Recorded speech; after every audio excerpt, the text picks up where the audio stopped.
नबी अकरम ने हमें वतन से मोहब्बत करना सिखलाया है। नबी अकरम सल्लल्लाहु अलैहि वसल्लम ने हमें अपने मुल्क से मोहब्बत करने की तालीम दी है, अपने देश से मोहब्बत करने की तालीम दी है। और अल्हम्दुलिल्लाह अगर इतिहास पढ़ेंगे, तारीख पढ़ेंगे तो मुसलमानों की वफादारी इस मुल्क के साथ आपको तारीख के हर दौर में, इतिहास के हर दौर में मिलेगी। और आप आज भी इंडिया गेट चले जाइए मेरे भाइयों, जितने लोगों ने देश के लिए अपनी जान का बलिदान, अपनी जान की कुर्बानियां दी हैं, उनकी पूरी लिस्ट और पूरी फहरिस्त आप इंडिया गेट पर लिखी हुई देखेंगे। उनमें मेरे भाइयों आप अंदाजा लगाइए, उन 95,000 लोगों में 60,000 से ज्यादा सिर्फ मुसलमानों के नाम मिलेंगे, जिन्होंने इस देश के लिए अपने खून की कुर्बानी दी है, अपने जान का नजराना दिया है। इसलिए कि वतन से मोहब्बत और मुल्क से मोहब्बत ये तालीम जनाब मोहम्मद रसूलुल्लाह सल्लल्लाहु अलैहि वसल्लम ने हमें और आपको दी है। अल्लाह के नबी सल्लल्लाहु अलैहि वसल्लम के उस फरमान को भी उठाइए। आपने कहा था अमालुकुम उम्मलुकुम, जैसे तुम्हारे अमाल होंगे वैसे तुम्हारे ऊपर जिम्मेदार लोग भी आएंगे। आज हम गौर करें कि हमारे अमाल कैसे हैं। आज हम अपने समाज पर, अपनी सोसाइटी पर गौर करें कि हमारे अमाल कैसे हैं, हमारे अखलाक कैसे हैं, हमारा किरदार कैसा है। और फिर गाली आप दूसरों को दो कि हमारे ऊपर ये लोग मुसल्लत हो गए, वो लोग मुसल्लत हो गए।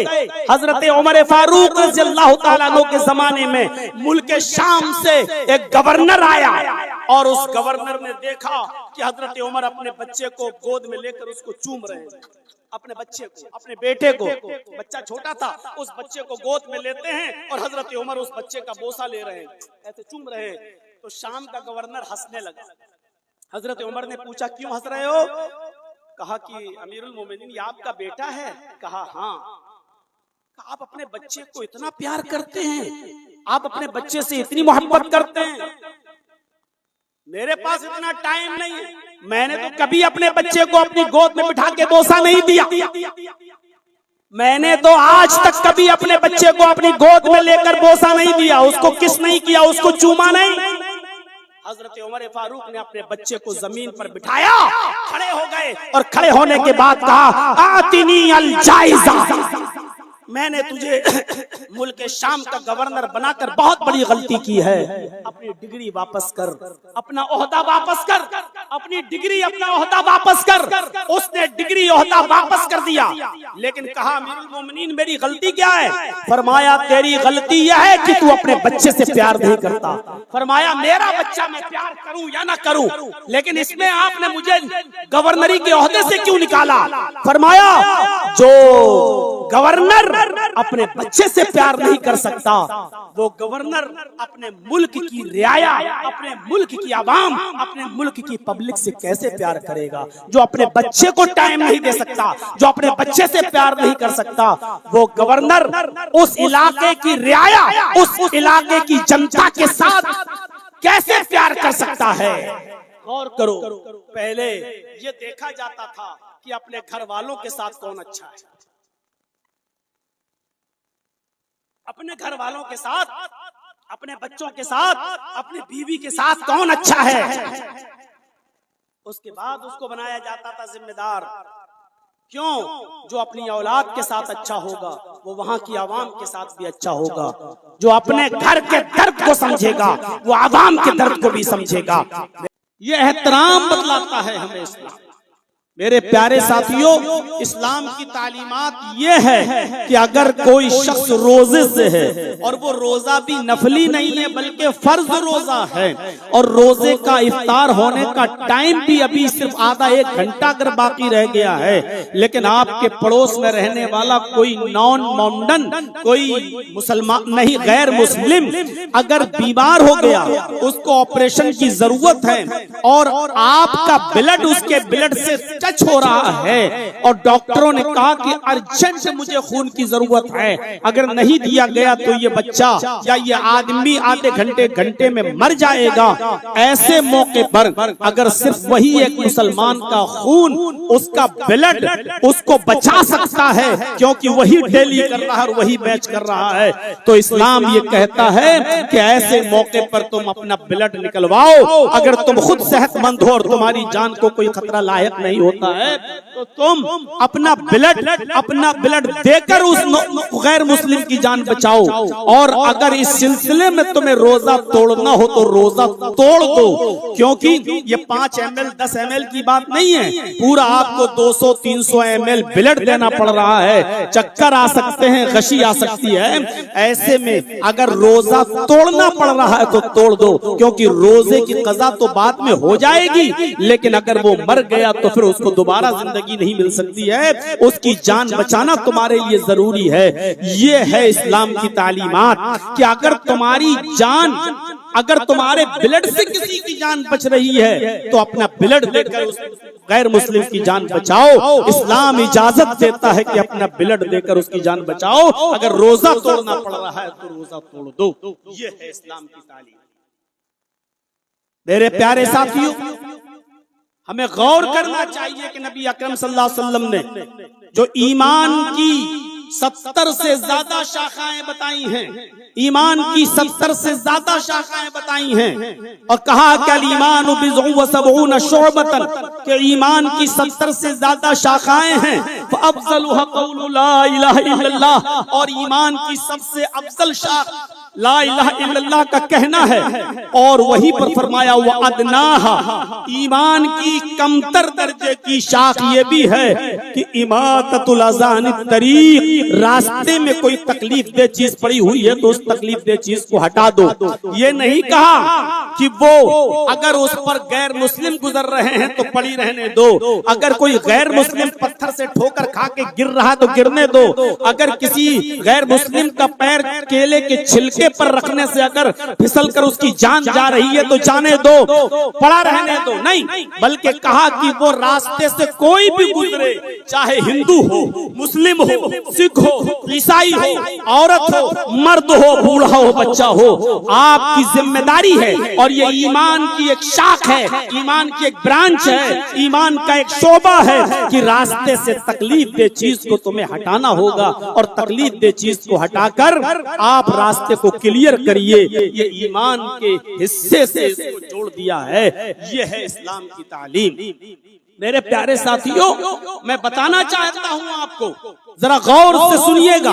बुखारी शरीफ की रिवायत के मुताबिक एक औरत अल्लाह के नबी सल्लल्लाहु अलैहि वसल्लम के पास आती है और आने के बाद कहती है, इन्नी क़द असब्तुल हद्द या रसूल अल्लाह, अय अल्लाह के रसूल मैं हद को पहुंच चुकी हूँ। अय अल्लाह के रसूल सल्लल्लाहु अलैहि वसल्लम, मेरा जुर्म इतना बड़ा है कि उस पर मेरे ऊपर हद लागू होना चाहिए। आपने पूछा क्या जुर्म हुआ है? उसने कहा, अल्लाह के रसूल मुझसे जिना का सुदूर हो गया है। मैं जंगल में थी, वहाँ एक चरवाहा भी था, मेरा शौहर कई महीनों से लापता था, उस चरवाहे से हमारी आंखें चार हुई, और उसके बाद पहाड़ के एक दामन में जाकर मैंने उस चरवाहे के साथ जिना कर लिया है।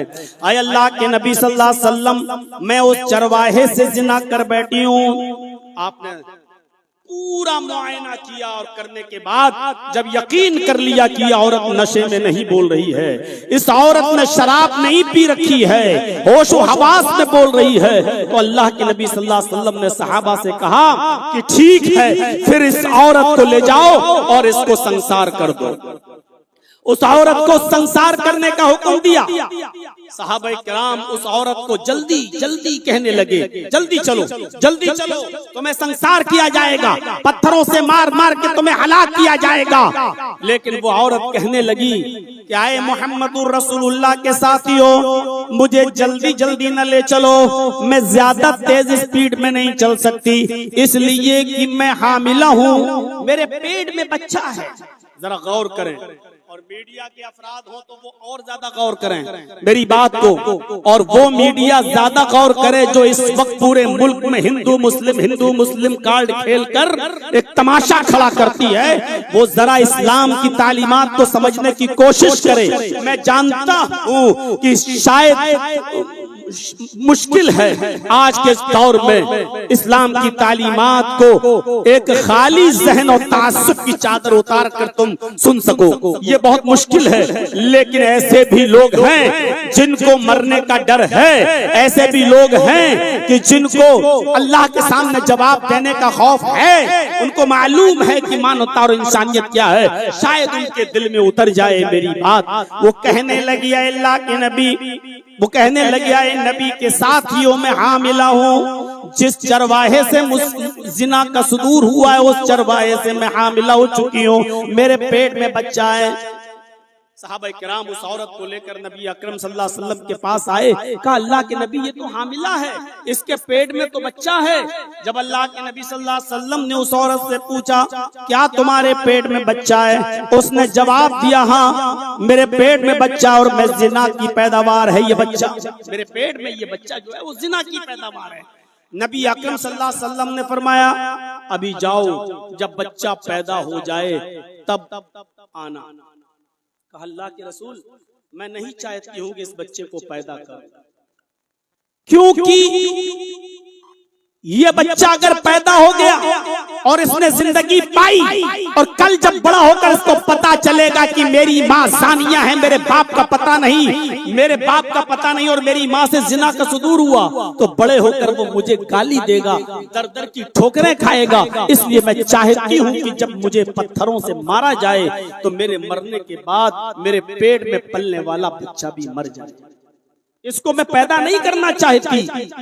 मोहम्मद रसूलुल्लाह का जवाब ये था, नबी अकरम का जवाब ये था, क्या है खातून गलती तेरी है, तेरे पेट में पलने वाले इस बच्चे का कोई कसूर नहीं है। गलती तेरी है, तेरे पेट में पलने वाले इस बच्चे का कोई कसूर नहीं है, फिर तेरी सजा इस बच्चे को क्यों मिलनी चाहिए? इस बच्चे को भी इस दुनिया में आने का हक है, इस बच्चे को भी इस दुनिया में वजूद पाने का हक है, इस बच्चे को भी नमाज पढ़ने का हक है, इस बच्चे को भी रोजा रखने का हक है, इस बच्चे को भी हज करने का हक है, इस बच्चे को भी इस्लाम की तालीमात पर अमल करने का हक है, इस बच्चे को भी अपनी जन्नत बनाने का हक है। फिर तेरी सजा इस बच्चे को क्यों दी जाए? सामईन किराम जरा गौर कीजिए, हमारे गैर मुस्लिम भाई हो तो वो भी गौर करें। हमसे तो यही कहा गया जब मुझको लाया गया कि अभी तक हमारे गैर मुस्लिम भाई बैठे हुए हैं, तो आपके इंतजार में अगर बैठे हैं तो सुने और अच्छे तरीके से सुने कि मोहम्मद रसूलुल्लाह सल्लल्लाहु अलैहि वसल्लम ने जब ये फरमाया कि तेरी सजा इस बच्चे को क्यों दी जाए, इस बच्चे को भी इस दुनिया में आने का और नमाजें पढ़ने का, रोजे रखने का हक है, अपनी जन्नत बनाने का हक है। जाओ जब ये बच्चा पैदा हो जाए तब आना। यहाँ जो इंसान है, जिसके अंदर इंसानियत है, वो गौर करे।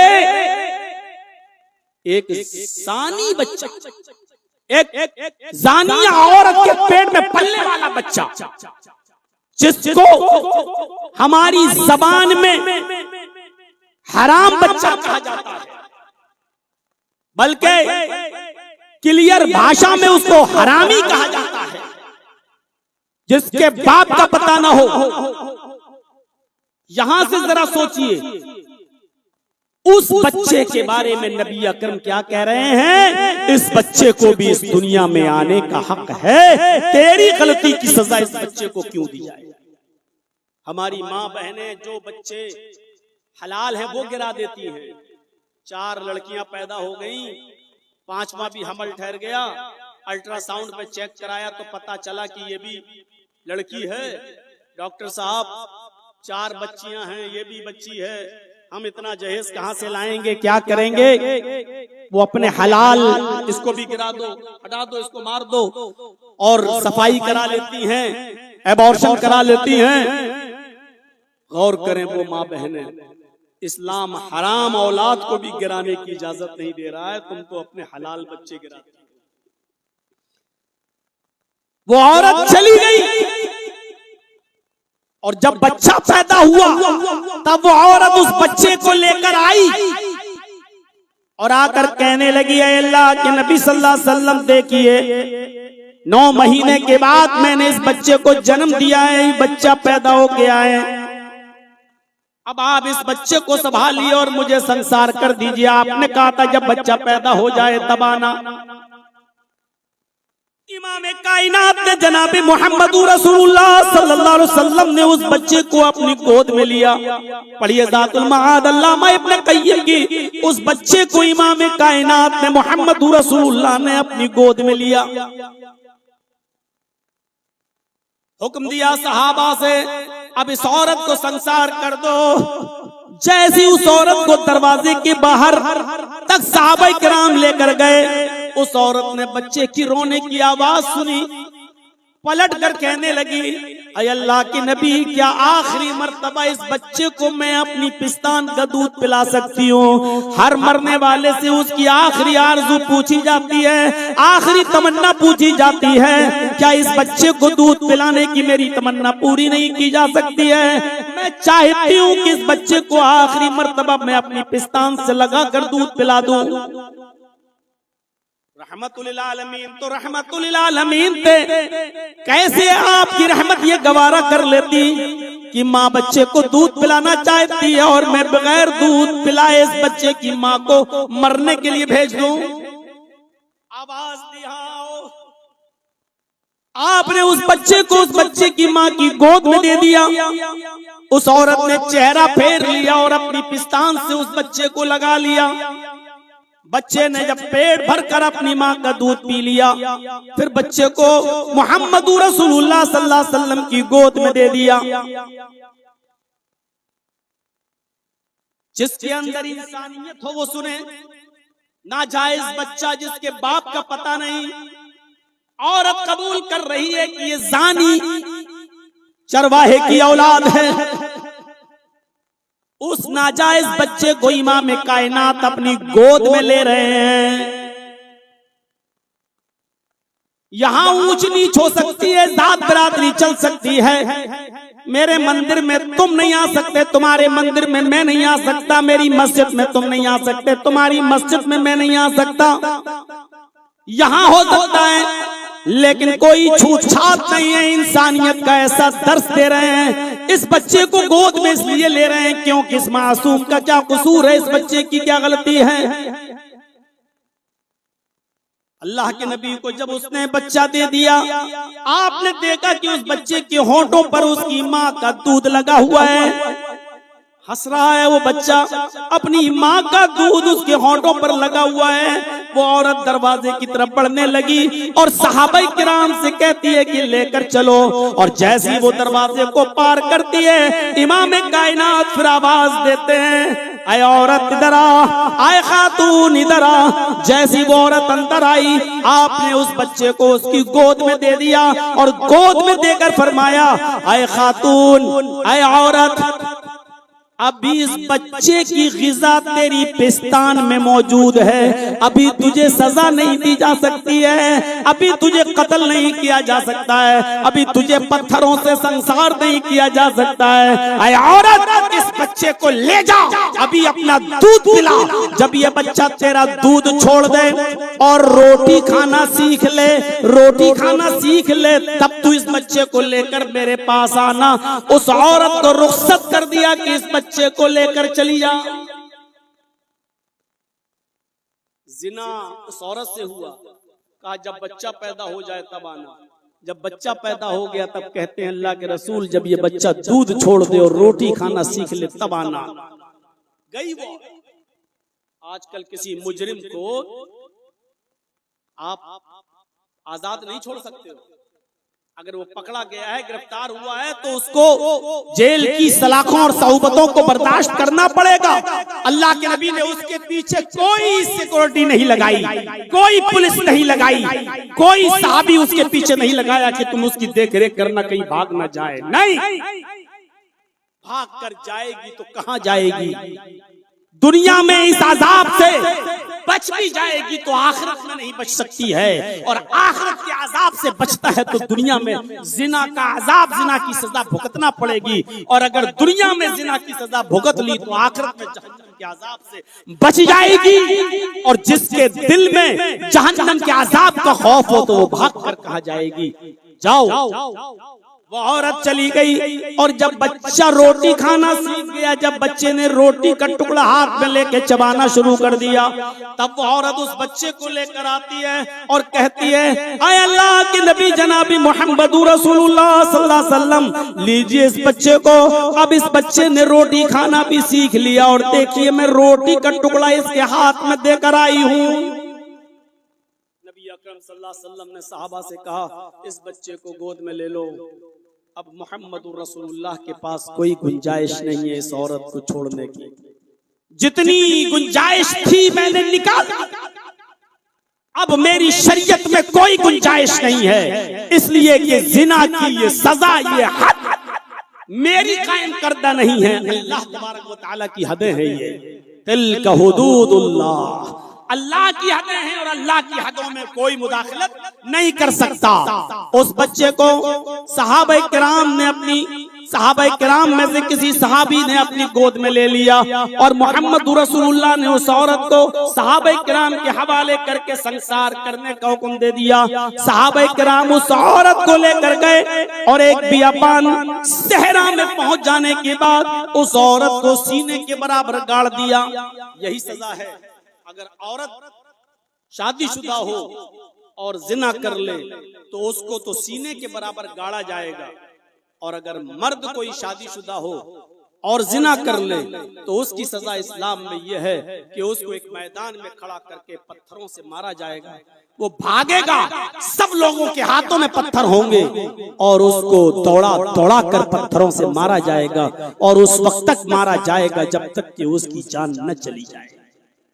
लगती होगी ये सजा हैवानियत की, लगती होगी ये सजा जानवरों जैसी, लगती होगी ये सजा में जुल्म और ज्यादती, लेकिन मेरे भाइयों, जब निर्भया हत्याकांड हुआ और उसके बाद एक दो और भारत की बेटियों के साथ जब रेप के मामलात आए, तो मैं बॉम्बे में था। मुझे अच्छी तरीके से याद है, जब मेरा चीता कैंप में प्रोग्राम था बॉम्बे में, तो उस वक्त बाल ठाकुरे के भतीजे आपके राज ठाकुरे जी ने ये कहा था कि रेपिस्टों को इस्लाम की सजा दी जाए, वो सजा दी जाए जो मुसलमानों के मजहब में इस्लाम के अंदर लिखी हुई है। इनको एक चौराहे पर खड़ा करके तमाम लोगों के सामने पत्थरों से मार मार के खत्म कर देना चाहिए, और बिल्कुल सच्ची सजा यही होनी चाहिए रेपिस्टों की और रेप करने वालों की। मेरे भाइयों, अल फजलु मा शहिदत बिहिल आदा, फजीलत उसी को कहते हैं कि दुश्मन भी जिसका एतराफ करे और जिस सच्चाई को तस्लीम कर ले। बाल ठाकुरे के भतीजे ने ये बात कही थी कि रेपिस्टों की सजा यही होनी चाहिए कि उसको पत्थरों से मार मार के हलाक कर देना चाहिए। मेरे भाइयों, आपको याद होगा कि कर्नाटक के अंदर एक लेडी डॉक्टर के साथ जब बलात्कारियों ने बलात्कार किया था और उसको मार डाला था, तो पुलिस उनको जेल से निकालकर मौके वारदात पे ले जाने इन्वेस्टिगेशन के नाम पर ले गई कि चलो मुझे कुछ सबूत देखना है, और वहां ले जाने के बाद उसने जब गोलियों से उन चारों दरिंदों को, रेपिस्टों को जब भून दिया और गोलियों से उड़ा दिया और इनकाउंटर कर दिया, तो जब इनकाउंटर करके वो पुलिस वाले जब निकल रहे थे तो उस शहर की सारी औरतें अपने घरों से उनकी पुलिस वालों के ऊपर हार और फूल और मालाएं डालकर उनका स्वागत कर रही थी और कह रही थी कि रेपिस्टों की यही सजा होनी चाहिए, बलात्कारियों की यही सजा होनी चाहिए। मेरे प्यारे साथियों, वो दिन में भूला नहीं हूँ,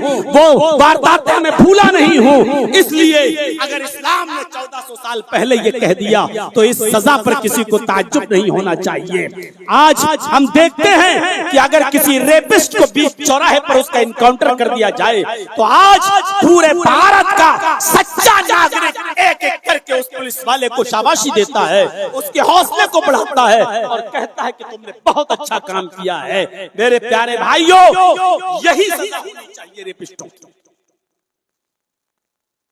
उस औरत को जब मैदान मक्तल में ले जाया गया और सीने के बराबर जब उसको गाड़ दिया गया, पहला पत्थर खालिद इब्न वलीद के हाथ में, और वो पत्थर जैसी खालिद इब्न वलीद के हाथ में था और पहला पत्थर उन्होंने उस औरत को मारा, उसका सर फट जाता है और खून का फव्वारा उस औरत के सर से निकलता है, जो खालिद इब्न वलीद के कपड़ों पे आ जाता है। खालिद इब्न वलीद ने जब ये देखा कि इस औरत के खून की छींटे मेरे कपड़ों पे आ गए, तो उन्होंने उस औरत को कुछ नाजेबा जुमले बोल दिए, मैं कह सकता हूँ गाली दे दी।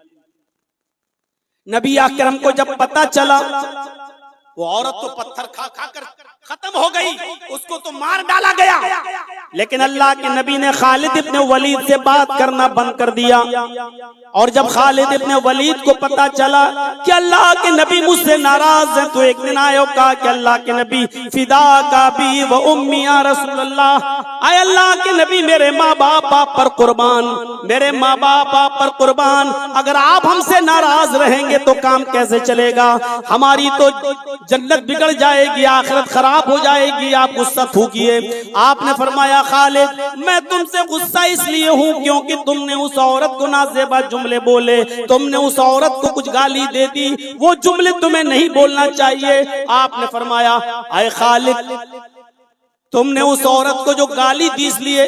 खालिद इब्न वलीद ने कहा कि अल्लाह के नबी उस औरत के खून के छींटों ने मेरे कपड़ों को खराब कर दिया, जो जानी थी, दानिया थी, बदचलन थी। आपने फरमाया खालिद फिर तुम ओवर बोल रहे हो, वो औरत जानिया नहीं है, बदचलन नहीं है, उसका शौहर कई महीनों से गायब था। उस औरत ने भेड़ों बकरियां चराने वाली उस औरत ने जंगल में चरवाहे को देखा और उसका दिल उस पर आमादा हो गया, कई महीनों से अपने शौहर से जुदा थी, इसलिए वो कंट्रोल न कर सकी और उस चरवाहे से उसने जिना कर लिया।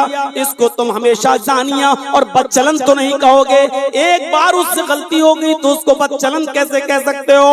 और फिर उसने एक बार गलती की लेकिन उसकी सजा इसी दुनिया में उसने पा ली। अरे खालिद तुम नहीं जानते हो कि उसने कैसी सच्ची तौबा की है, अपने आप जान की कुर्बानी देकर अपने आप को पत्थरों से पिट पिट कर अपनी जान को खत्म करवा कर उसने कितनी बड़ी कुर्बानी दी, ये तुम नहीं जानते हो।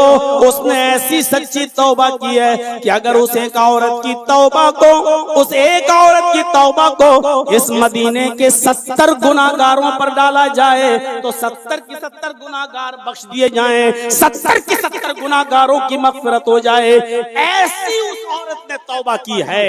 पूरे वाक़े को जो बुखारी के अंदर है और ज़ातुल माद में अल्लामा इब्न क़य्यिम ने नकल किया है, बताने का मकसद सिर्फ यह है कि इस्लाम वो मजहब है जो एक नाजायज और उस बच्चे को जिसके बाप का पता ना हो उस बच्चे तक को गिराने की इजाजत नहीं देता, उस बच्चे तक को मारने की इजाजत नहीं देता।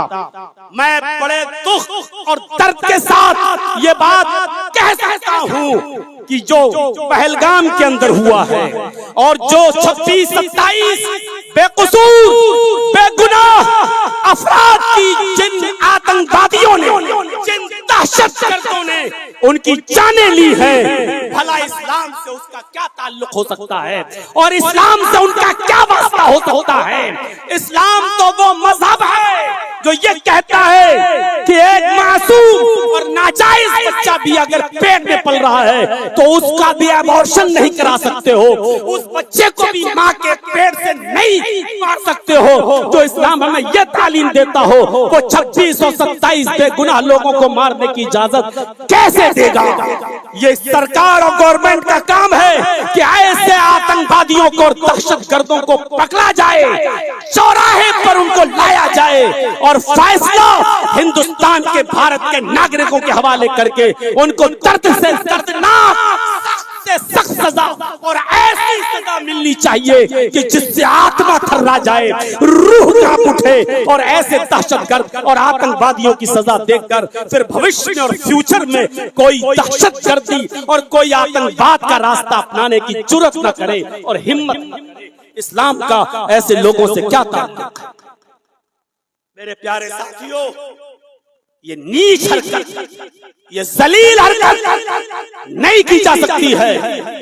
ना कलमे के नाम पर, ना श्री राम का नारा लगवा कर अगर कोई ऐसा करता है तो मेरे प्यारे साथियों, वो अपने धर्म से निष्कासित है। न वो हिंदू ही सच्चा हो सकता है, न वो मुसलमान ही सच्चा हो सकता है। मेरे भाइयों, ऐसे लोगों का इस्लाम से कोई ताल्लुक नहीं है। इस्लाम तो नाम ही शांति का नाम, इस्लाम का माना ही है सलामती।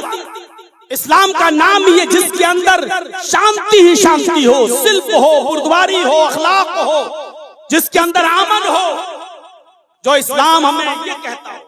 हाँ, आइए और आगे बढ़ते हैं, चलते हैं और देखते हैं इस्लाम क्या है। इस्लाम तो ये है कि मोहम्मद रसूलुल्लाह सल्लल्लाहु अलैहि वसल्लम को नबूवत मिली और नबूवत मिलने के बाद 13 साल तक आप मक्के में रहे। लेकिन मक्के में जब जुल्म और ज्यादतियां बढ़ गई, इतनी बढ़ गई कि अल्लाह के नबी सल्लल्लाहु अलैहि वसल्लम को हिजरत का हुक्म हुआ कि अब आप मक्का छोड़कर मदीना चले जाइए। जनाब मोहम्मद रसूलुल्लाह सल्लल्लाहु अलैहि वसल्लम ने मक्का छोड़ा और मदीना जाने लगे। और जब मदीना जाने का इरादा किया तो आप खाने काबा जाते हैं। जरा गौर से सुनिएगा मुसलमानों, जब मोहम्मद रसूलुल्लाह सल्लल्लाहु अलैहि वसल्लम खाने काबा गए तो आपने खाने काबा का गिलाफ पकड़ के कहा, काबा का गिलाफ पकड़ के कहा, आए काबा, आए काबा, मुझे तेरे बाशिंदों ने जुल्म और ज्यादती करके मजबूर कर दिया है मक्का छोड़ने पर, मजबूर कर दिया है मक्का से जाने पर। आए काबा, मुझे तेरे बाशिंदे, अगर मुझे तेरे रहने वाले, इस बस्ती के रहने वालों ने मेरे ऊपर जुल्म और ज्यादती न की होती तो मैं ये मक्का छोड़कर कभी नहीं जाता, मैं मक्के से कभी नहीं निकलता, मैं मक्के से मदीने की तरफ नहीं जाता। इससे पता चलता है कि मोहम्मद रसूलुल्लाह को अपने वतन से कितनी मोहब्बत थी, नबी अकरम को अपने शहर से और अपने वतन से कितनी मोहब्बत थी। मैं नहीं बताने जा रहा हूं आपको। बहुत से लोग तकरीरों में चाहे भले ही कहते हैं कि हुब्बुल वतनी मिनल ईमान, लेकिन ये कोई न तो हदीस है न ये कोई कुरान की आयत है कि वतन की मोहब्बत ईमान का हिस्सा है। लेकिन ये वाकयात हमें बतला रहे हैं कि अल्लाह के रसूल को वतन से कितनी मोहब्बत थी। अल्लाह के नबी जनाब मोहम्मद रसूलुल्लाह सल्लल्लाहु अलैहि वसल्लम मक्के में मौजूद हैं। मक्के से जब मदीना चले जाते हैं, गौर से सुनिएगा मुसलमानों, जब मोहम्मद रसूलुल्लाह मक्के से मदीने की तरफ जाते हैं और एक रात सो रहे हैं, पढ़िए मजमाउज़ ज़वाइद अल्लामा हेशमी रहमतुल्लाह अलैह की, वो नकल करते हैं कि अल्लाह के नबी सल्लल्लाहु अलैहि वसल्लम जब मदीने में सो रहे थे, एक रात इतने बेचैन थे, इतने बेचैन थे कि आप दाहिनी करवट करके सोते थे, लेकिन फिर आप करवट बदल कर और चेहरा मक्के की तरफ कर लिया करते थे, फिर आप चेहरा दाहिनी तरफ करते थे करवट, फिर आपकी बेचैनी बढ़ती थी और चेहरा फिर घुमा लेते थे मक्के की तरफ। एक सहाबी ने पूछा, अल्लाह के रसूल क्या बात है, पेट में दर्द है, बीमारी है, कोई तकलीफ है आपको, आप बार बार चेहरा इस तरफ कर लेते हैं? तो अल्लाह के नबी ने फरमाया, हाँ आए मेरे साथी, इस तरफ मेरा शहर मक्का है और मक्के की मोहब्बत मेरे दिल से नहीं निकलती, मक्के की याद मेरे दिल से नहीं निकलती, मैं उसी मक्के से हूँ, मैं मक्के की तरफ मेरा दिल लगा हुआ है। नबी अकरम सल्लल्लाहु अलैहि वसल्लम के इस फरमान से हमें और आपको अंदाजा लगाना चाहिए कि वतन की मोहब्बत जाए पैदाइश जगह की है, उस जगह की मोहब्बत इंसान के दिल में कितनी होनी चाहिए। मेरे प्यारे साथियों, आज हमारे अमाल कैसे हैं? जब हमारे अमाल अच्छे नहीं तो हमारे ऊपर जिम्मेदार भी अच्छे। हमें अपने अमाल की इस्लाह करनी चाहिए, हमें अपने अमाल की इस्लाह करनी चाहिए। समाज और सोसाइटी पर गौर करें और देखें। आप देखिए, आपको अल्लाह का शुक्र अदा करना चाहिए कि हम और आप मुसलमान हैं। अल्लाह ताला ने हमें इंसान बनाया, कितनी बड़ी नेमत। अल्लाह रब्बुल आलमीन ने हमें इस्लाम की दौलत दी, कितनी बड़ी नेमत। अल्लाह ताला ने हमें कुरान दिया, कितनी बड़ी नेमत। अल्लाह रब्बुल आलमीन ने हमें और आपको मुहम्मदुर रसूलुल्लाह का उम्मती बनाया, कितनी बड़ी नेमत। और गौर करो, दुनिया में 1,24,000, 1.25 लाख, 1.5 लाख जितने भी नबी इस दुनिया में आए, अल्लाह ने किसी नबी को भेजते वक्त एहसान नहीं जताया। अल्लाह ने जमीन बनाई, एहसान नहीं जताया। अल्लाह ने आसमान बनाया, एहसान नहीं जताया। अल्लाह ने सूरज बनाया तो एहसान नहीं जताया। अल्लाह ने चांद बनाया तो एहसान नहीं जताया। लेकिन जब उसने मुहम्मदुर रसूलुल्लाह को हमारा नबी बनाकर भेजा तो अल्लाह ने एहसान जताते हुए कहा, लक़द मन्नल्लाहु अलल मुमिनीना इज़ बअसा फ़ीहिम रसूला। मोमिनों पर अल्लाह का ये बहुत बड़ा एहसान है कि उसने तुम्हें जनाबे मुहम्मदुर रसूलुल्लाह सल्लल्लाहु अलैहि वसल्लम जैसा रसूल दिया। इज़ बअसा फ़ीहिम रसूला, कि उसने तुम्हारे दरमियान एक रसूल भेजा। यानी जब उसने मुहम्मदुर रसूलुल्लाह को भेजा तो एहसान, कितना बड़ा एहसान। अल्लाह ने मोमिनों पर एहसान किया कि उसने मुहम्मद रसूलुल्लाह सल्लल्लाहु अलैहि वसल्लम को भेजा। ये नबी इस दुनिया में बाद में आया, इससे पहले जितने भी नबी इस दुनिया में आए, मुहम्मद रसूलुल्लाह से पहले जितने भी पैगंबर इस दुनिया में आए, मेरे प्यारे साथियों, अल्लाह ने सारे नबियों से अहद ले लिया। अल्लाह ने सारे नबियों से एक इकरार ले लिया कि आए पैगंबरों, आए नबियों, तुम दुनिया में जा रहे हो, अगर तुम्हारी जिंदगी में आखिरी नबी आ जाए, अगर तुम्हारी जिंदगी में मुहम्मद रसूलुल्लाह आ जाए, अगर हमारे पैगंबर आ जाएं, तो तुम सारे के सारे नबी उस नबी पर मुहम्मद रसूलुल्लाह पर ईमान ले आना। वला तंसुरुन्नहु, और उसकी मदद भी करना। व इज़ अख़ज़ल्लाहु मीसाक़न नबिय्यीन लमा आतैतुकुम मिन किताबि व हिकमा सुम्मा जाअकुम रसूलुम मुसद्दिक़ुल लिमा मअकुम लतुमिनुन्न बिही व लतंसुरुन्नहु। जितने भी नबी इस दुनिया में आए, अल्लाह ने सबसे कहा, जाओ मेरा पैगाम लोगों तक पहुंचाओ, लेकिन अगर तुम्हारी जिंदगी में मेरा रसूल आ जाए, यानी मोहम्मद आखिरी नबी आ जाए, तो फिर तुम्हारी जिम्मेदारी क्या होगी? तुम्हें भी उस नबी पर ईमान लाना होगा। वला तंसुरुन्नहु, और तुम्हें उसकी मदद करना होगी, मदद भी करना होगी। इसलिए दुनिया में जितने भी नबी आए, सारे नबियों ने आखिरी नबी मोहम्मद रसूलुल्लाह सल्लल्लाहु अलैहि वसल्लम के बारे में भविष्यवाणी की। सारे नबियों ने मोहम्मद रसूलुल्लाह सल्लल्लाहु अलैहि वसल्लम के बारे में बताया। मेरे भाइयों, हमारे हिंदू भाइयों की के अंदर तो 2 किताबें बड़ी अहम अहमियत रखती हैं, जो वेदों का खुलासा है। वैसे तो 18 पुराण हैं, 18 पुराण, लेकिन उनमें 3 पुराण बड़ी अहमियत रखते हैं, महत्वपूर्ण हैं। एक भागवत पुराण, एक कल्की पुराण, एक भविष्य पुराण। भागवत पुराण के स्कंद 12 अध्याय 2 का मंत्र नंबर 16 जब आप पढ़ेंगे तो उसमें आप देखेंगे कि मोहम्मद रसूलुल्लाह के बारे में क्या कहा जा रहा है। कहा गया बिल्कुल साफ तौर पर, इत्थे कलोगत प्राय जनेशु खरगर मिड़ी धर्मत्राणाय सत्वैने भगवान दृश्यति। इत्थे कलोगत प्राय, कल युग के कुछ गुजर जाने के बाद, सतयुग खत्म, त्रेता युग चला गया, द्वापर युग भी खत्म, ये कलयुग चल रहा है। कलयुग के कुछ गुजर जाने के बाद, कुछ बीत जाने के बाद, जनेशु खरगर मिड़ी, जब सारी जनता गधों की तरह और जानवरों की तरह हो जाएगी। इतनी बड़ी भविष्यवाणी, जब सारी जनता गधों और जानवरों की तरह हो जाएगी, भगवान अवतरिष्यति, तब भगवान अवतार भेजेगा, तब अंतिम ऋषि इस धरती पर आएगा। ये सबसे बड़ी बात है। अरब की धरती पर जरा नजर डालो, सारी जनता बिल्कुल जानवर हो चुकी थी, जानवर। शराब जानते हो कैसे पीते थे? पढ़िए दादुल माद अल्लामा इब्न क़य्यिम की। शराब ऐसे पीते थे जैसे हम लोग खाना खाते हैं तो पेप्सी, थम्स अप और कोक की बोतल रख लेते हैं। आप सब तो बंबई में काम करते हैं, आप लोगों से ज्यादा कौन जानता होगा। आपने तो बड़े बड़े मौलवियों की आदतें खराब कर दी है, कोक और थम्स अप पिला पिला कर। मेरे भाइयों, सुनिएगा, जब हम खाना खाते हैं तो पानी नहीं कोक पीते हैं, पेप्सी पीते हैं, थम्स अप पीते हैं। ऐसे ही अरब के अंदर जब लोग शराब पीते थे तो जब खाना खाते थे तो शराब की बोतल अपने पास। ये हालात थे अरब के अंदर। उनके घर जब कोई बच्चा पैदा होता था, पढ़िए सीरतुन नबी शिबली की, अल्लामा शिबली की सीरतुन नबी, जब उनके घर में कोई बच्चा पैदा होता था तो वो उस बच्चे के हलक में सबसे पहले शराब की बूंदें डालते थे मुंह खोल के, और फख्र करते थे कि मेरे घर में जब बच्चा पैदा हुआ उसको हमने शराब की कतरे, शराब के ड्रॉप्स उसको पिलाए। ये अरब के हालात थे। जुआ इतना खेला जाता था कि रकम हार गए तो मकान लगा दिया, मकान जुए में हार गए तब भी हार नहीं मानते थे, रुको अभी भी हमारे पास लगाने को कुछ है, बीवी लगा। और जब बीवी भी जुए में हार गए तो कहते थे अभी कैसे हार गया, अभी मेरे पास जवान बेटी भी मौजूद है। पढ़िए ज़ातुल मआद अल्लामा इब्न क़य्यिम की, मेरे भाइयों वो अपनी जवान बेटी को भी जुए में लगा दिया।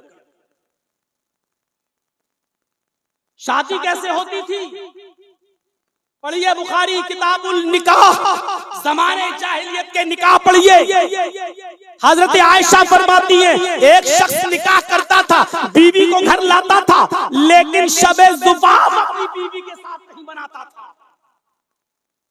हम लोग कह सकते हैं सुहाग रात वो अपनी बीवी के साथ नहीं मनाता था। निकाह करके लाया, बीवी घर पे आई, लेकिन बीवी के साथ नहीं गुजारता था, बल्कि अपनी बीवी को अपने दोस्त के हवाले कर दिया करता था और उसके पास वो रहती थी। और जब पता चल जाता था कि इससे हमल ठहर गया तब उसको अपने घर बुलाता था। देख लो ये नमूना किसका है। इस बच्ची पर इतना अफसोस नहीं है जितना इसकी मां पर है। देख लो वो अपनी चूड़ी दिखाने में लगी होंगी, अपनी सैंडल दिखाने में लगी होंगी कितने की, और अपनी बच्ची को देखो।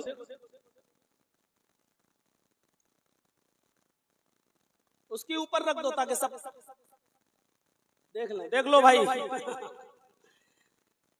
आ जाओ भाई, ले जाओ, नहीं तो फिर हम ले जाएंगे, हमें वैसे भी एक और की जरूरत है।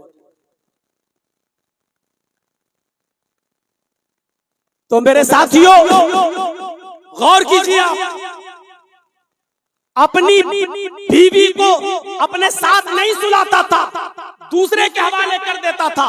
और वो शादी के बाद उसके घर रहती थी दूसरे यानी दोस्त के यहाँ, और जब पता चल जाता था कि उसका हमल ठहर गया तब इसको बुलाकर अपने घर लाता था और अपनी बीवी बनाता था। ये थी ज़माने जाहिलियत का एक निकाह, ये था ज़माने जाहिलियत का एक निकाह। मेरे साथियों ज़माने जाहिलियत का एक और निकाह था। इस तरह था कि एक औरत के पास 3 से ज्यादा और 10 तक लोग उसके पास आते थे। 3, 4, 5, 6, 7, 8, 9, 10 के बाद नहीं, बस 10 से ज्यादा कोई उसके पास नहीं जा सकता था। 3 भी जा सकते थे, 4 भी, 5 भी, 6 भी, 7 भी, 8 भी, 9 भी, 10 भी। 10 तक लोग उसके पास जाते थे और 10 तक जाने के बाद पूरे साल उस औरत को किसी को मना नहीं करती थी। ये सब बुखारी के अंदर किताबुल निकाह में ये आपको मिलेगा। और 10 तक पूरे साल। और जब उसके घर में कोई बच्चा पैदा होता था तो वो सबों को बुलाती थी और कहती थी कि तुम सबका मामला जानते ही हो, मेरे साथ क्या था, तुम सब मुझसे मिले, मुझसे मुलाकात की, मेरे साथ जिना किया, अब मेरे बच्चा पैदा हुआ। उस औरत को इख्तियार था, वो औरत उस बच्चे को उठाती और उन 10 लोगों में से जिसकी गोद में उस बच्चे को रख देती, वो उसी का बच्चा माना जाता और ये उसकी बीवी मानी जाती और वो उसका शौहर मान लिया जाता, पति मान लिया जाता। अरब के अंदर शादी का ये घिनौना एक और तरीका था। आप अंदाजा लगाएं कि कैसी शादियां होती थी। अर्रहीकुल मखतूम पढ़िए सफीउर रहमान साहब मुबारकपुरी रहमतुल्लाह अलैह की। औरतों को कपड़ा पहनकर तवाफ करने की इजाजत नहीं थी। खाने काबा का तवाफ सारे कपड़े उतार कर किया करती थी। सारे कपड़े उतार कर वो खाने काबा का तवाफ किया करती थी। उनके जिस्म पर कोई कपड़ा नहीं हुआ करता था। ये हालात थे अरब के। इससे ज्यादा जानवरियत और क्या होगी कि एक लड़की हमारे घर में पैदा हुई और हमारी उस बच्ची की उम्र जब 4 साल की हो गई, तब हम उसको मेला दिखाने के बहाने जंगल में ले जाते। बेटी चलो मेले में चलते हैं। और माँ उसकी जानती है कि मेरी बेटी किसी मेले में नहीं जा रही है, ये ऐसी जगह जा रही है जहां से ये वापस नहीं आएगी। बाप उंगली पकड़ता, 4 साल तक अपनी बेटी को पालता पोसता बड़ा करता और उसके बाद उसको ले जाता और एक गढ़ा जो पहले से खोदे रखता, उस गढ़े के अंदर कहता बेटी झांक कर देखो तुम्हारी अम्मी नजर आएंगी। और जब झांकती तो पीछे से ये जालिम बाप धक्का देता, वो उस गड्ढे में गिर जाती। उसके बाद ऊपर से मिट्टी पाटना शुरू कर देता और वो जालिम बाप उसको जिंदा जमीन में गढ़ा खोद कर गाड़ देता और आखिरी सांस तक उसके इंतजार करता। जब वो मर जाती तो अपने शहर, अपनी बस्ती में, अपने मोहल्ले में आता, शराब का दौर चलता और जश्न मनाता। खुशी इस बात की होती कि आज मैं अपनी बेटी को दफन कराया। जैसे मछलियां अपने बच्चों को खा जाती हैं, ऐसे ही अरब के अंदर लोग अपनी बेटियों को जिंदा दफन कर दिया करते थे। आज हालात ऐसे हैं कि 4 बेटी 5 बेटी 6 बेटी, अब बेटी पसंद नहीं है। माँ अपने अल्ट्रासाउंड पर चेक कराने के बाद उसको गर्भपात के जरिए गिरा देती है और मार देती है और खत्म कर देती है। जो बच्चे अपने माँ के पेट में मारे जाते हैं, जो बच्चे अपने माँ के पेट में कत्ल कर दिए जाते हैं, मेरी माँ मेरी बहनों, अगर तुम्हारे कानों में मेरी आवाज जा रही है और रात के 3:18 पर अगर तुम जाग रही हो और तुम होश हवास में हो, अगर ये जुर्म तुमसे हुआ है तो तौबा करो, क्योंकि जो बच्चे अपनी रहमे मादर में अपने माँ के पेट में कत्ल कर दिए गए, कयामत के दिन वो बच्चे इस हाल में आएंगे। जा यौमुल क़यामा मुअल्लकुम बैन सदियहा, कयामत के दिन वो बच्चे इस हाल में आएंगे कि अपने माँ की दोनों सीने, अपने माँ की दोनों पिस्तानों से लटके हुए होंगे। यक़ूल या रब्बी हाज़िही उम्मी क़तलतनी, और याद अल्लाह ताला से फरियाद कर रहे होंगे, ऐ अल्लाह ये मेरी माँ है जिसने दुनिया में मुझे कत्ल कर दिया था। अल्लाह ये मेरी माँ है जिसने दुनिया में मुझे मार डाला था। अल्लाह ये मेरी माँ है जिसने दुनिया में मुझे कत्ल कर दिया था। सिर्फ इसलिए कि जहेज नहीं हमारे पास देने को, हम क्या देंगे? कमेटी बन जाती है, जलसा हो जाता है। आप इस बात की कमेटी क्यों नहीं बनाते कि हम गरीब लड़के और गरीब लड़कियों की शादी बिना जहेज के करवाएं? इसके लिए समाज मुतहर्रिक क्यों नहीं होता? इसके लिए समाज में जागरूकता क्यों नहीं आती? याद रखिए, जहेज की वजह से पहले उस जमाने में लोग दफन कर दिया करते थे। अब शक्ल यह है कि पैदा होने से पहले लड़कियों को मारा जा रहा है, पैदा होने से पहले लड़कियों को कत्ल कर दिया जा रहा है।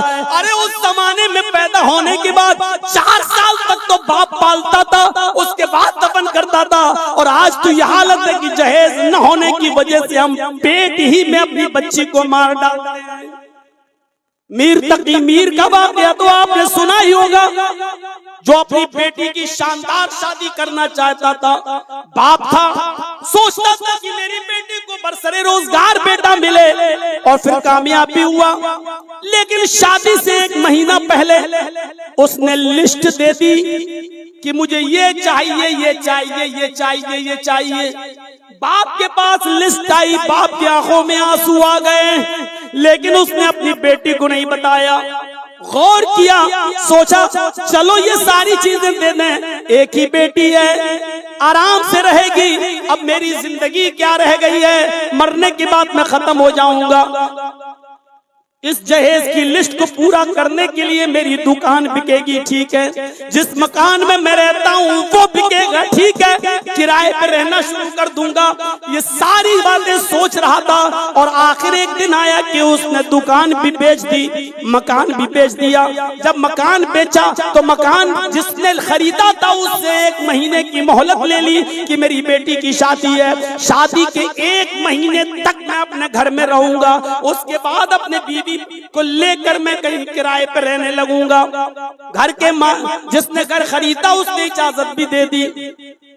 इधर बारात आ गई, सारी लिस्ट जो मांगी गई थी पूरी कर दी गई। इधर बारात आ गई और बारात आने के बाद निकाह भी हो गया। निकाह होने के बाद बेटी को मीर की लड़की को, बेटी को सुर्ख रंग के कपड़े में लपेट दिया गया। सुर्ख रंग के कपड़े में उसकी रुखसती होती है।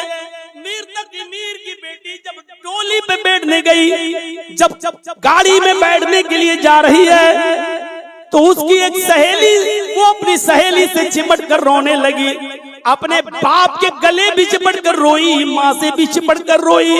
कोई भाई नहीं था इसलिए वो मोहल्ले की किसी सहेली से चिपट कर रोने लगी। सहेली ने कहा, आए मेरी सहेली मीर की बेटी, तेरा घर तो आबाद हो गया। आए मेरी दोस्त, तेरा घर तो आबाद हो गया लेकिन तेरा बाप बर्बाद हो गया। वो अपनी सहेली को अलग लेके चली।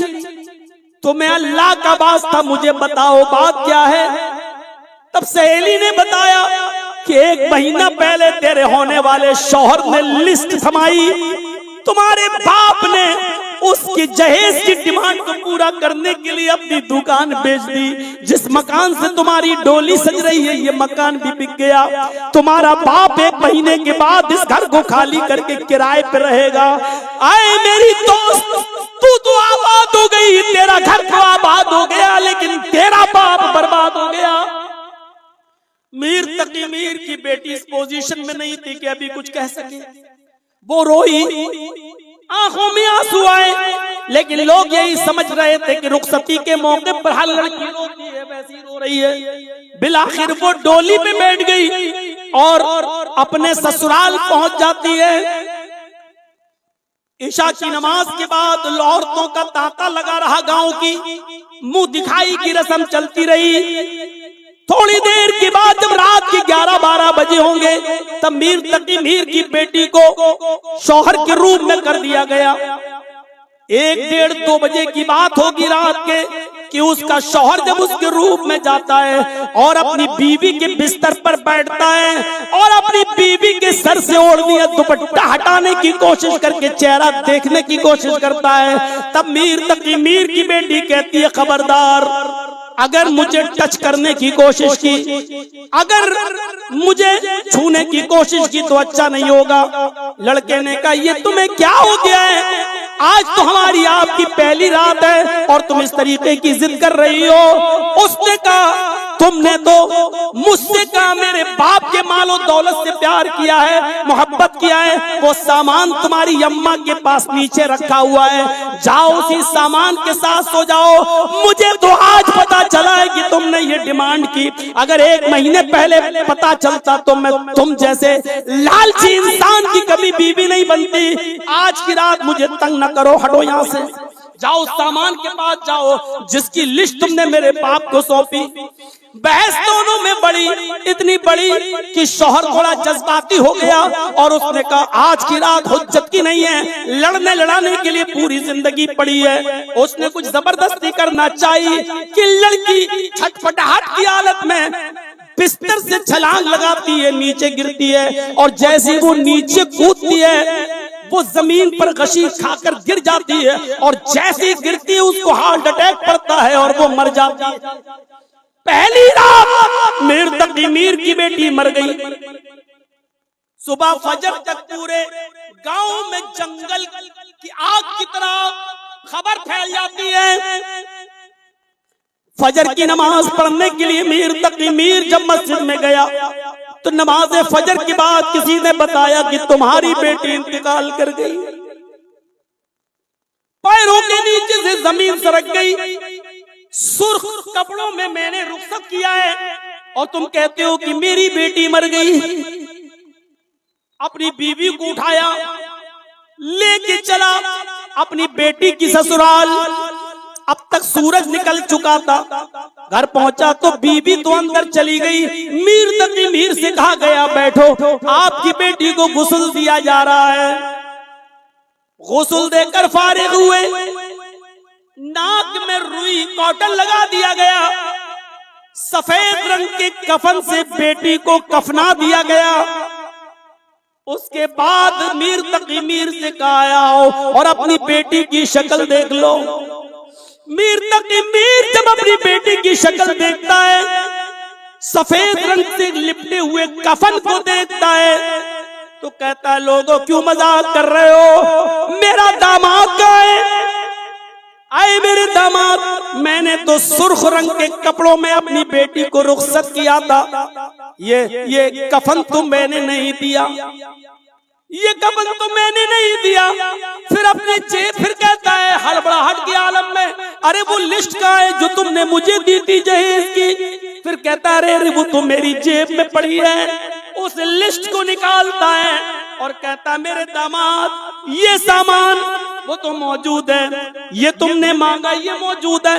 अरे सारी अरमान मैंने तुम्हारे पूरे किए, सिर्फ ये कफन है जो मैंने अपनी बेटी को नहीं दिया। ये तुम्हारे घर से मिला है, ये कफन तुम्हारे घर से मिला है। यही कफन देने के लिए आए मेरे दामाद। लिस्ट में इस कफन को लिखना भूल गए थे क्या? उसके बाद उसने अपनी बेटी के कफन को पकड़ा और वही वादा किया, आए मेरी बेटी, आज मैं जिंदगी का आखिरी शेर पढ़ रहा हूँ, इसके बाद मेरी शायरी खत्म, आज के बाद मेरी शायरी खत्म, आज के बाद मैं शायरी छोड़ दूंगा, कोई शायरी मैं नहीं पढ़ूंगा। उसके बाद उसने उस कफन को पकड़ा और पकड़ कर कहने लगा, अब आया है ख्याल आराम जान इस नामुरादी में, अब आया है ख्याल आराम जान इस नामुरादी में, कफन देना तुझे भूले थे हम असबाबे शादी में। आए मेरी बेटी, कफन ही देना तो तेरा बाप भूल गया था, वरना किसी चीज की कमी मैंने तेरे जहेज में नहीं होने दी। आए मेरे दामाद, मेरी बेटी तेरे दिए हुए कफन में नहीं कफनाई जाएगी, तेरे आबाई कब्रिस्तान में नहीं दफनाई जाएगी, क्योंकि मेरी बेटी को इस सदमे ने मार डाला कि मेरा बाप बर्बाद हो गया और तूने मेरे बाप को कंगाल कर दिया। इसलिए मैं अपनी बेटी को सारे सामान को लेकर जा रहा हूँ, मेरी बेटी मेरे कब्रिस्तान में दफनाई जाएगी।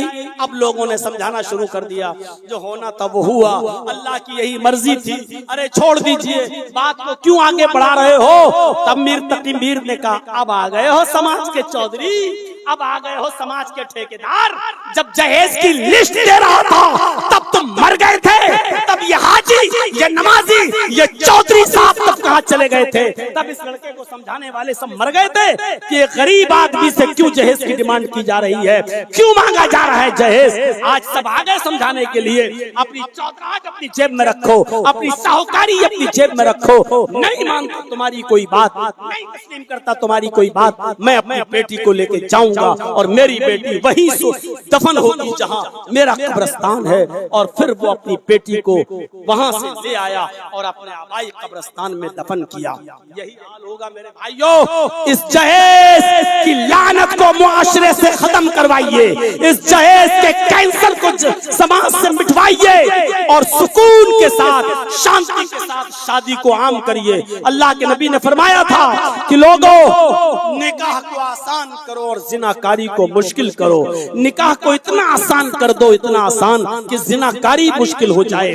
आदमी जिना करने में सोचे लेकिन निकाह निकाह के बारे में तसव्वुर न करे कि इतना इतना।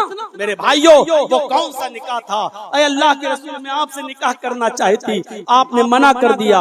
एक सहाबी बोले आप नहीं कर रहे तो मेरे साथ कर दीजिए। आपने कहा इसके साथ करोगी? उसने कहा ठीक है, अगर आप नहीं कर रहे तो इसके साथ कर दीजिए। अल्लाह के नबी ने पूछा उस सहाबी से, अपनी बीवी को मेहर में देने को क्या है? कहता मा इंदी शैउन, कुछ नहीं है। आपने फरमाया जाओ इल्तमिस खातम मिनल हदीद, लोहे की अंगूठी मिल जाए तो वही लाओ। आया, कहता मा वजदतु खातम मिनल हदीद, की अंगूठी भी नहीं मिली। आपने पूछा कुरान कितना याद है? कहने लगा ये सूरत, ये सूरत, ये सूरत, ये सूरत, ये सूरत। आपने उस औरत से पूछा अगर तेरे शौहर के पास माल देने को नहीं है, कुरान की इन्हीं सूरतों को मेहर बना दूं और ये सूरतें वो तुम्हें सिखला दे और यही तेरा मेहर हो जाए तो क्या तुझे मंजूर है?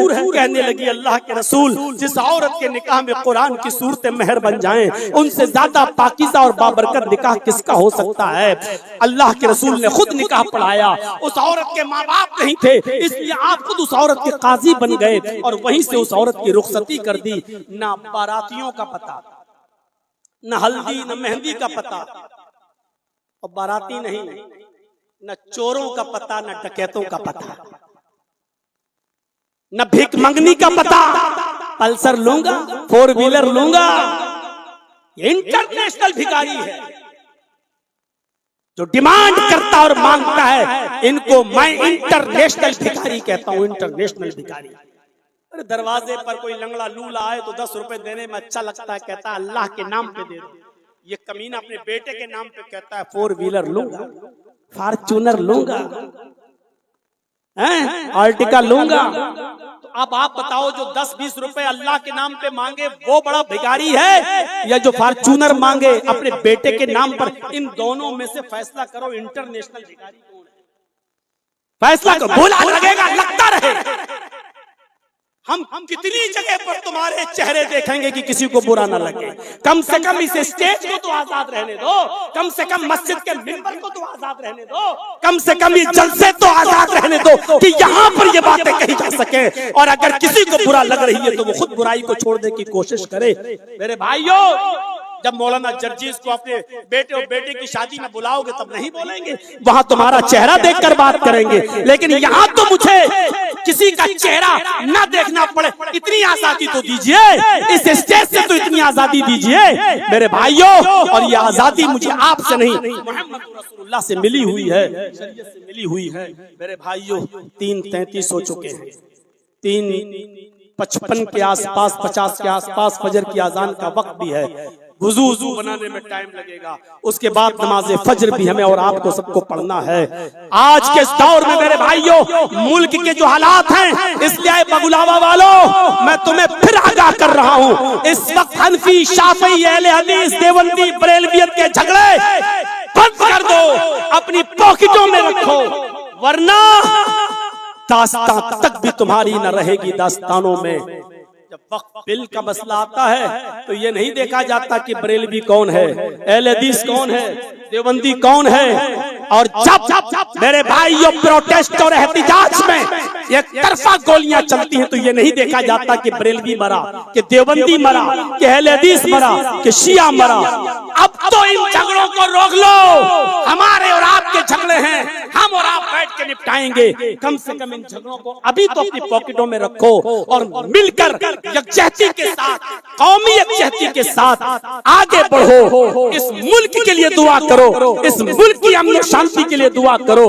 इस मुल्क को बर्बाद करने की कोशिश की जा रही है, इस मुल्क में इख्तिलाफ फैलाने की कोशिश की जा रही है, इस मुल्क में बंटवारे की कोशिश की जा रही है, इस मुल्क में लड़ाने की कोशिश की जा रही है। तुमने हमेशा मसावात की बात की है, तुमने हमेशा मुसलमानों चहती की बात की है। आओ इस मुल्क को टूटने से बचा लो, इस मुल्क को बर्बाद होने से बचा लो। इस मुल्क को हम और आप, हिंदू, मुस्लिम, सिख, ईसाई और जितनी भी बिरादरियां रहती हैं, भाई भाई बनकर इस मुल्क में रहकर एक पैगाम दे मोहब्बत का, एक पैगाम दे इंसानियत का, कि यही रसूलुल्लाह की तालीम है। और आपने कहा था या अय्युहन्नास, और कुरान ने या अय्युहन्नास इन्ना खलकनाकुम मिन ज़करिन व उन्सा, ऐ सारी दुनिया के इंसानों हमने तुमको एक मर्द एक औरत से पैदा किया। जब सारी दुनिया के इंसान एक मर्द और एक औरत से पैदा हुए हैं तो हम सब भाई भाई हैं, और इस मुल्क को हम सब भाइयों की जिम्मेदारी है कि मिलकर बचाएं। हम अल्लाह से दुआ करते हैं कि बारे इलाह जहेज की लानत हमारे मुआशरे से खत्म हमको करने की तौफीक अता फरमा। अल्लाह हमारी जो बच्चियां निकाह के लिए बैठी हैं और उनको लड़के नहीं मिल रहे हैं, अल्लाह उनको दीनदार नेक रिश्ते अता फरमा दे। हमारे जो भाई बैठे हैं अल्लाह उनको दीनदार नेक लड़कियां अता फरमा दे। अल्लाह हमें बगैर जहेज के शादियां करने की तौफीक अता फरमा। अल्लाह इंसानियत हमारे अंदर पैदा फरमा दे। अल्लाह हमें इंसानियत का अलमबरदार बना दे। इलाहुल आलमीन हम तमाम हिंदू और मुसलमान, सिख और ईसाई सबको इस भारत में भाई भाई बनकर रहने की तौफीक अता फरमा। ऐ अल्लाह हमारे इस मुल्क को बुरी नजर से बचा ले।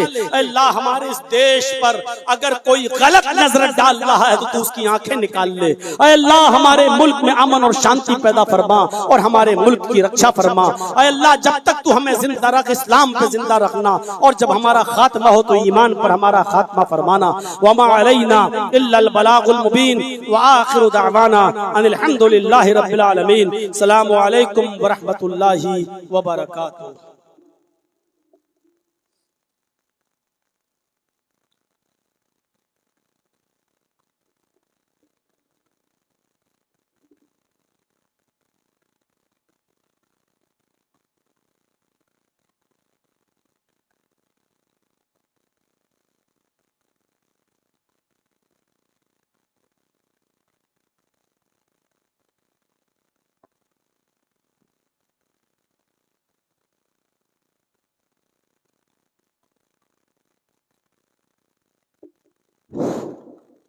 हज़रात, अब जलसे के इख्तिताम का ऐलान किया जा रहा है और मैं तमाम हाज़रीन और सामीन और सामियात का तहे दिल से शुक्रिया अदा कर रहा हूँ। इसी तरीके से अपने पुलिस डिपार्टमेंट और जो हमारे रज़ाकार हैं और हमारे गांव के नौजवान बुजुर्ग बूढ़े जिन्होंने हर तरह से इस कॉन्फ्रेंस में मदद की है, सबों का मैं तहे दिल से शुक्रिया अदा कर रहा हूँ और जलसे के इख्तिताम का ऐलान कर रहा हूँ।